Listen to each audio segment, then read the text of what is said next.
So there's no new content today, right, Chad? We're basically just prepping for tomorrow. Am I right or am I wrong? Merry Christmas, yeah. Back at you, Christmas Eve. We got one more day till it's real. Do we know what time they're launching presents? Save some presents for the rest of the MUT community. Yeah, I would really think it's cool if I could Grinch Mafia. Like, you know what it'd be neat if, like, we could boot into a game and then, like, lay down presents on the line?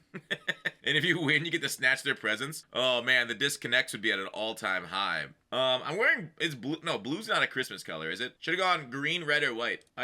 Half my wardrobe is blue. Most of my personality is blue. The Eagles couldn't close that game after 5 turnovers, hurts or not. You want to talk about the Eagles game? I've seen a lot of Kenny Pickett blame out there, and I'm like, Kenny Pickett put up 33 points. Now you can say, oh, Saquon put it up. Yeah, sure, it's true. But that's more points than they generally put up. Bro, Eagles fans are like blaming Kenny Pickett for that loss, but they refuse to acknowledge their defense giving up that many points to division rival was embarrassing. The fact they couldn't stop Jaden Daniels on 4th and 12 scampering up the middle because their D-line lost contain. They missed a few tackles on him. Devonta Smith dropped the sealer. I don't know, man. Backup quarterbacking is not easy, dude. It's like going in for a test that you're not prepared for in your underwear in front of the entire class as you're presenting the answers. Bro's laying his full ass out there, and Eagles fans like, it's Kenny Pickett's fault. Dude dropped 33 points. And I understand 7 happened with Hurts in the game. That sounds like your number one DVOA defense getting fried more than anything else. Oh, but he threw an interception. And yeah, so did Jaden Daniels. 5 turnovers, still put them in point. Crazy. Eagles couldn't figure out their run game, to be fair, in the second half. They got kind of stuff there. I don't feel like Kenny Pickett lost you that game, Eagles fans. I feel like Washington won it. Go ahead and get at me. But shout out to the Commanders, though. Man, because Eagles fans have been a major pain in the ass for the last, like, week and a half, huh? Humble them a little bit. Eagles rather lose than to hear Cowboys fans saying there's a chance every week. Can you help me get a PS2? I don't know. Go down to your local game store, man. We got 320 unopened presents. I'm actually going to clear out some of these packs here. They'll be upheld to stand with snowball, so I don't hold Eagles fans to the highest of standards. They all said Saquon was the MVP. That was the case. They should be winning without Hurts. I mean, let's not act like the other 2 MVP candidates, Allen and Lamar, haven't lost a bunch of games, too. Lamar's lost 5 games when he's been in, so I don't know. MVPs lose games, man. Like, the only team that doesn't lose games is the 1972 Dolphins. Did you guys see? Okay, let's talk about. I know this is a couple days ago now, but I didn't stream yesterday, so I want to talk about that. Like the Lions game and the stumble fake. That was so cool. I mean, like, it's crazy that like they just don't care about showing this like really cool fake where like the entire sideline yelled ball. Chicago bit down. They have like two scores on them too. Like that was just straight up disrespectful as fuck. Rubbing salt in the wounds. I'm Lastrom. Like, the Lions, they just aren't saving anything. But, like, I think, like, maybe Ben Johnson was using that as a audition for the job in Chicago next year. Like, that play alone probably earned him an extra $1 million on top of his head coaching salary next year. I loved it, dude. Like, they learned it from, like, when the Packers accidentally did it to the Bears a couple weeks ago. And they all jumped forward. The Bears always be talking is the reason why. So you think they did that just to, like, stick it to the Bears more? When they could, like, this reminds me a lot of, like, the Dolphins showing off their cheat motion super early in the season last year, which, like, nobody had answers to. They were throwing up, like, 70 points on the Broncos and stuff. And then by the end of the year, the entire NFL is using cheat motion in their scheme. It feels like, you know, you kind of want to have some of this for your back pocket, but, you know, the amount of like wacky plays the Lions are throwing out there on a weekly basis, I'm sure he's already got like 8 more of them already drawn up, already implemented, and ready to go for the playoffs anyway. So like, how do you prepare for this guy?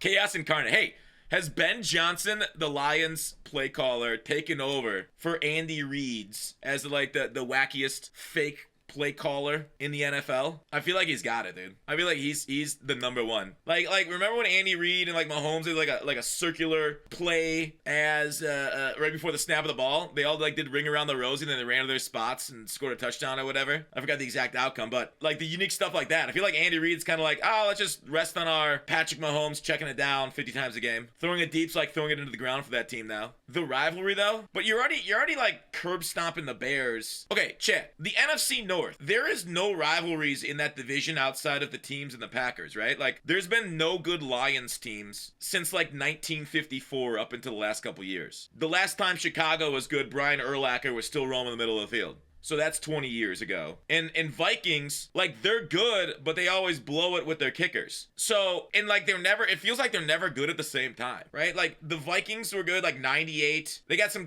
decent teams in the teens there. Chicago was good in, like, the mid-2000s. And the Lions have been in the cellar since Barry Sanders dragged their ass to a playoff game in the 90s. I I don't know. Is that a rivalry? I don't think so. Hard to say who the other competent team in the NFC North is in the last 10 years. So, like, I don't think there's, like, I don't know, you say, oh, yeah, it's Bears and Detroit rivalry. It's like, I guess, because they play each other 2 times a year, but, like, does, like, the Keystone Cops and the Washington Generals have a rivalry? Like, that's basically what you're telling me. But Megatron. Dog, Detroit, prior to the last couple years, Detroit Lions were best known for being so bad they retire legends early. Like, remember when, like, it's kind of like the Cleveland Browns? They had, like, a Hall of Fame lineman. He got hurt once and decided to retire instead of rehab to try and come back for the Cleveland Browns. Very, very similar situation. Like, come back and get curb stomped? Come back and try and protect the blind side of Brendan Wheat? Nah, bro. I'm out, man. Money Manziel ain't that guy.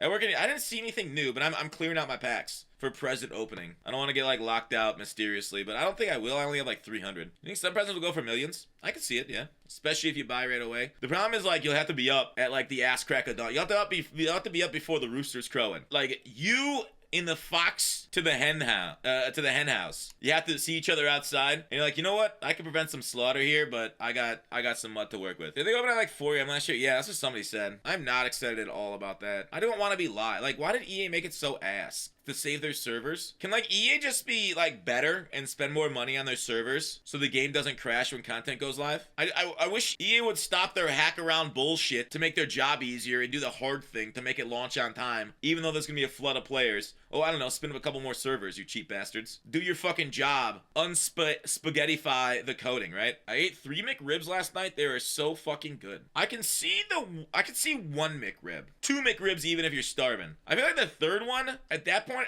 sometimes I feel like the McRib is over onion. No, you could obviously say, hey, Fox, can't you pick off some onions? But, like, yeah, I'll get some barbecue sauce on my hands. I don't know what point in life you have to be to consume 3 McRibs. The fact that you got hype bringing it back, like, you know the McRib only comes back when pork prices are in the gutter, right? Like, it's literally when people are not eating pork, you're eating McRibs. So, like, you're basically taking the junk offshoot meat of the pork industry and getting it doused in the cheapest corn syrup infested ketchup known to man called barbecue sauce at that joint, and then, like, doing more marketing and Twitch streams saying how you ate so many of them. Now, I say that lovingly as a fan. I am pro McRib. I'm not gonna sit here on Judgment Mountain being a fat man myself and say I haven't made poor decisions in my lifetime eating suspicious meats, but there is a limit. I feel like 1, 2, sure, but, like, instead of 3rd McRib, toss in, like, a fillet of fish, fries on the side, like, varied up. Get like a small cheeseburger. Because variety's the spice of life. But when you McRib max, you burn yourself out, man. You fly too close to the sun of gelled meats. Bros will look you straight in the face and be like, ew, spam? I don't want that. I'll take McRibs though, when they're literally the same thing. It's like, just because the ham isn't gelled and it's more frozen and rib laid out doesn't mean it's a different product, bro. Man, I fed on 2 McChickens and sit in disappointment. All right, chat. How many of you have taken McChickens, taken out the McChicken patty and thrown it into a burger? Yes. Juicy Junior's on that. The McGangbang. Did you throw it on my nipples? I'm not gonna ask, man. What you and the missus get up to is your own private life. Like, okay, so here's my question, chat. What if you developed a taste for dolphin, and the only way you can get it is by eating cod fillets at McDonald's? Like, would you consider yourself evil? Like, do you support dolphin-infused tuna, or do you get the ones with no dolphins on the cans? Dolphin is delicious, but I have to order from China. The point of shark fin soup is not that I like shark fins. It's the fact that the shark suffers. They're pollock, not cod. Okay, thank you. Like plants are fueled by the sun, I am fueled by pain. That'd be quite a villain, man. That's kind of like Galactus, though, isn't it? Like, Galactus can't just, like, suck down random uninhabited planets. He is fueled by life force or pain. The smallest brain people in the entire world will defend Galactus as like, oh, Galactus isn't a evil person. Galactus has to survive. Okay, does he though? Like, just kill a guy and then, like, billions can live. Trillions, man. Like even vampires after a while who have to rely on human blood can, like, figure out a way of, like, only sucking a little, right? Or, like, going to, like, blood banks and stuff, like robbing that kind of stuff. So the fact that Galactus, through his entire billions of year living, has not is embarrassing. We can ethically farm animals, right?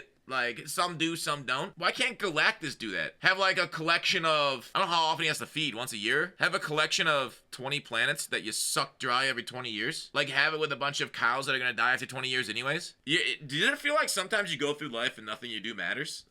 Am I catching an existential Christmas conscience? I'm just visited by the ghost of MUT content past? Yeah, I know, that's a major problem. The NMS experience is worse than... Well, here's the thing. The NMS experience is in a weird spot. The NMS experience, if you're good at Madden, the NMS experience has never been better than ever before. If you're good at the game. If you're, like, competitive, right? There are NMS streamers, YouTubers, and obviously they have more time than other people. The people that have been turned off of MUT is a majority of the audience, which are the people that like roster baiting. People that like solos. Because EA has no clue how to make their game except for catering to comp dudes. And that's not something we've said. It's something we've said a lot of times before. It's a weird spot, right? Because it's really hard to say these things in isolation because some have gotten super blessed. The players that are good at the game that also play NMS. I started the game 4 days ago after solos and played the draft chance. Went to 90 overall team. Ooh, that's pretty good, dude. Not 1.3 million coins with a 90 overall team. Hot damn. I barely spent it all on a ton of coins just leveraging sets. I think it's easier to make coins this year than last year, but I don't try to play champs a bunch. I just play head-to-head a couple times a week. I mean, I don't... Now, I should. Okay, I should. But I don't consider market work as a part of... Is the game better for NMS? But because 2K took that away from the NMSs on their squads, on their game. So I should consider it, yes. Market work has always been a great way of playing this game, NMS. It's not so difficult if you just know what you're doing, but it's like, I think the game needs to handhold for NMSs. Because casuals need to be appealed to. Like, I do not think a game is good where it only is appealing to the hardcore. Because the hardcore is going to play the game regardless. We're fucking addicted. Appealing to... You don't have to appeal to me, man. Like, dog, I'm an onion. I got layers. I'm peeling every time. Alright? Me and Shrek, one and the same. I don't think that makes for a great product, though, when you don't give a path to a good team for NMSers. That's just like obvious, you know what I mean? Like, do so, like that guy. I mean, to be fair, that guy said he started 4 days ago, did the solos. You know, you get free legends, free AKAs, 1.5 million coins. What he said he had, due to the field passes and stuff. Presents that are coming tomorrow. It's how the all field passes stack, old and new. You know, you're actually right, dude. You're actually right. It is Field Pass related. I think EA probably suffers their inability to communicate that issue with us, right? If EA puts something, I have 180,000 style. Oh, even the MUT Master. Like, say MUT Master Draft again. What I'm trying to say about NMS is, like, if you're good at the game, you should have a God Squad right now. If you've been playing MUT Master Draft and you can win even 60% of your games, depending how much time you put in, right? The better you are, the less time you have to put in. You're making coins. And you don't got to really have a team. What did you ask for Christmas?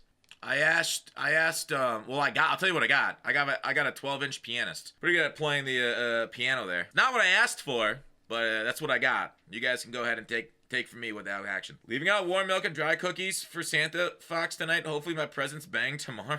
Dry cookies and it's not dehydrated milk. If you're gonna commit to the bit, bro. They say Santa Fox has a very moist mouth, and that's why everything he eats is dried. So do you guys see this Honey scam out there? I want to talk about this one. Honey, which was acquired by PayPal for like $4 billion, was paying influencers to promote them. And then unbeknownst to the influencers until just recently, Honey was literally stealing their affiliate links. So for affiliate marketing is basically you tell somebody to go somewhere, they click on the page, and then like it puts a cookie on their page. And then if they buy that something, the influencer gets credit for like the sales commission, kind of like at a store. So they were paying a bunch of them, like the biggest ones in the world, like Mr. Beast and like everybody that you know of. They were paying them to promote their check out your stuff for free. We got coupons across the internet, and then they scam the creators, right? Like I've seen like creator scams before where people like steal their login information and then like just become like, I don't know, the crypto bot farms type of stuff. But yeah, it was like last click marketing. So if somebody would click on the Honey extension to try and look for coupons, Honey extension would be like, oh, sorry, couldn't find any coupons for you, but then replace the cookie with their own as the last click, so they got commission for the sale. And